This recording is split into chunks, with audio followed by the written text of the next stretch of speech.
Day the 3rd of August. I'm Stephen Ridgway. There appears to be some confusion around the Ivanti, i.e., Mobile Iron, vulnerabilities and exploits at the moment. So there was a high severity vulnerability recently patched. However, closely following that, there was another patch released that addressed an issue around if you'd already got privileged access to the device through the first vulnerability and exploit, you could then upload files, I think, to potentially malicious files to the device. So that got another patch. In the meantime, researchers appear to have found that it's possible to bypass the original patch and still exploit the first vulnerability. But it looks like the second patch may have fixed the workaround to the first patch. So there is a lot of confusion in this space at the moment around what is or what isn't actually vulnerable. What I would say is there are two CVEs that are worth keeping an eye on: CVE 2023 35078 and 2023 35081, which has got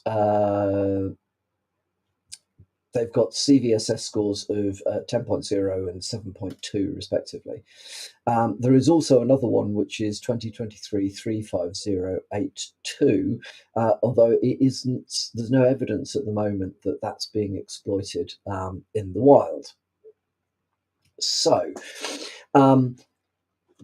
best scenario is to patch any Ivanti endpoint mobile manager devices to get them up to whatever the latest version is that's out there. And even if you've done it recently, have a look and make sure that they haven't rolled out another patch since you patched the first time round. So this isn't one of those cases where you can say it would have been better just to have waited then till they'd sorted the mess out, because in the meantime stuff was being actively exploited. This is more a case of there's a whole bunch of things that they're working on. They're pushing out patches as fast as they can find things and get them fixed. So keep an eye on it, and they are on top of this. It's just coming out in a bit of a sporadic shotgun fashion.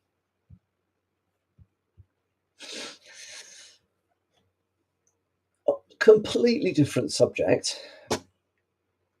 But there's been some work being done at university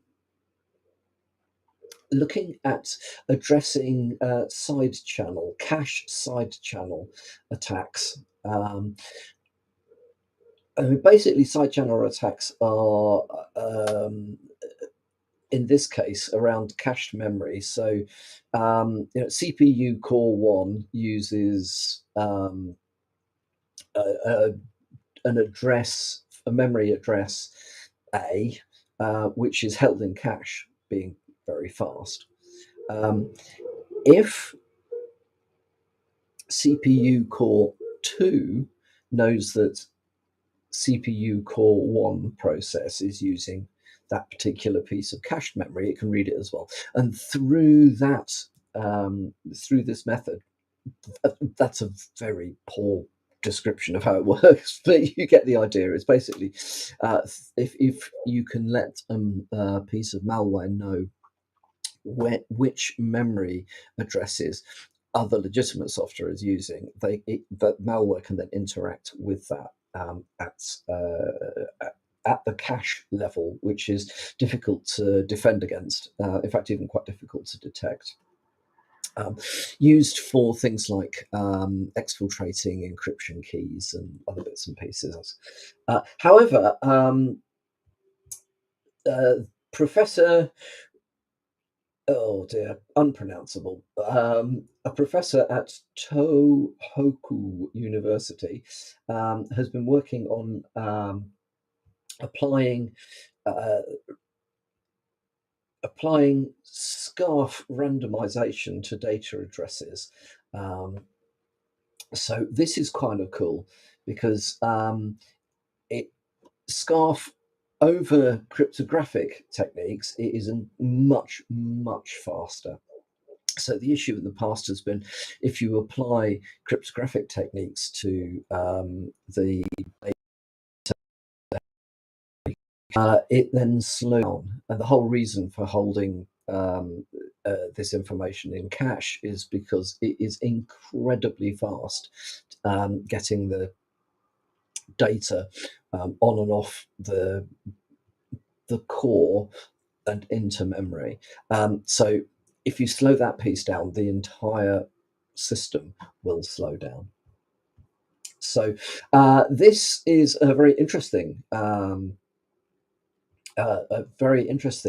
approach to addressing this. And I think we may see an uptake of interest in this sort of stuff from the chip manufacturers and from, I don't know, it's unclear from the article whether this can be then added in to existing CPUs via BIOS updates or whatever it may be.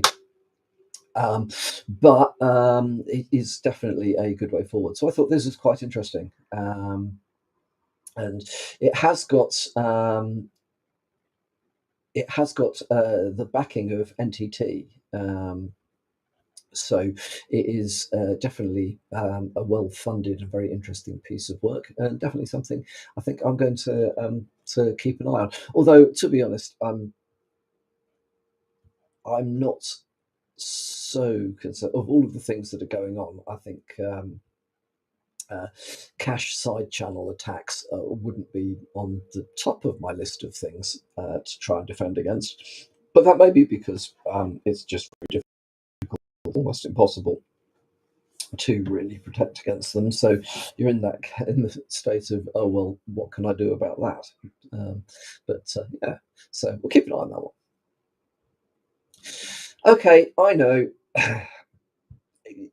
tech world, playing games, they kind of go hand in hand. If you use Minecraft, which my kids used to, maybe still do use, play Minecraft, but I know that it's exceedingly popular game, and even if you don't use it, maybe friends, children, whatever, use it. Just be aware that there is a bleeding pipe vulnerability which is being actively exploited through modded Minecraft instances. So modding is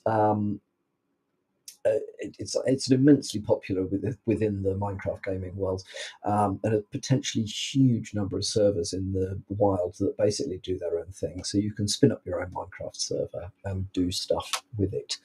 Um, the this particular bleeding pipe exploit is being used in the wild to allow full remote code execution on clients and servers running popular Minecraft mods on 1.7.10 1.12.2 Forge, although other versions um, could be affected as well.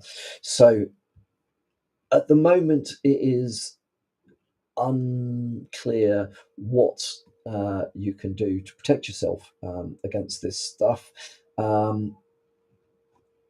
other than don't play on modded servers, which isn't great. Or I would suggest if you do want to play, build yourself a sandbox machine, virtual machine, whatever it may be, limit that machine's access to the underlying devices, play from that, and then just blow it away at the end of the day. Um, or at least expect that if you play a lot on modded servers, you will end up being compromised uh, one way or another. It does appear that the vulnerability, the issue, has been reported a long time ago, but it doesn't appear that anything particularly has been done to address this vulnerability. And given the nature of the way that these servers are run, it is expecting a lot of people to look to address this, which doesn't appear to have happened. So if you play Minecraft, just be aware of that one. And then finally, from me today, um, you know how if you give a techie person something that's got restrictions on it, one of the first things they'll do is look to see how can they get around the restrictions. You know, jailbroken iPhones, dodgy app stores for Androids, you name it. We just do it because it's interesting as much as anything else. Well, you can jailbreak your Tesla if you happen to have a Tesla. So there's an article that's been published which explains, at least in principle, how to do this. They have done it though, so this isn't theoretical. This is actually available in the real world. Once jailbroken, it is pretty much persistent. It will remain jailbroken after upgrades or patches, restarts, whatever it may be. And what does it do? Well, it gives you the ability to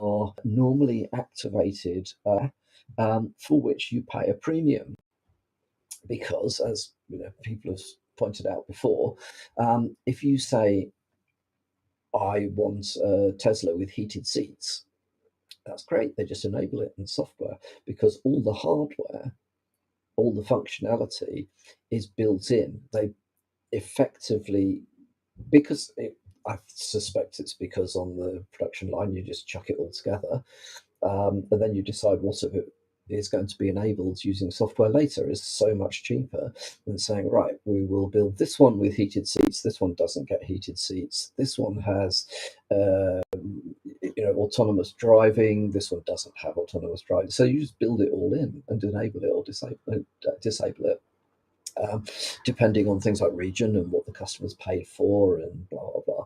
So the things that they've discovered you can do is you can enable some of those features like heated seats.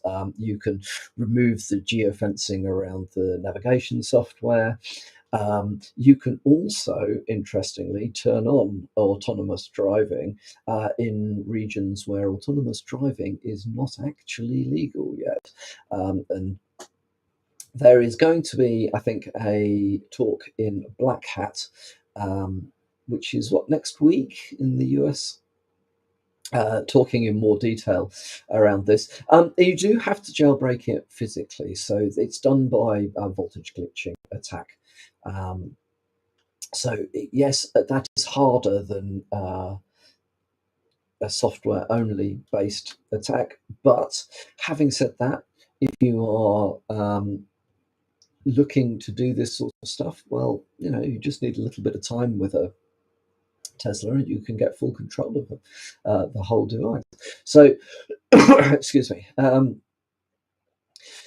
Yeah, it does allow people to steal any personal information which might be held within the Tesla itself. So, where you have synced it with your phone, for example, it would be able to access your calendar entries. It would be able to track you as well. So it is quite worrying. But there are sometimes the old concepts are still applicable, and we kind of have to go back and relearn things that we did know in the past. In the world of technology, if somebody can touch it, physically touch it, you might as well consider it vulnerable to compromise. Um, and that goes for anything from, your laptops, switches, servers, cars, you name it. If you can physically touch it, you can do things to it which will eventually allow you to take control of that particular device. That, by the way, is one of the reasons why cloud computing, whilst absolutely amazing in many respects, will always have a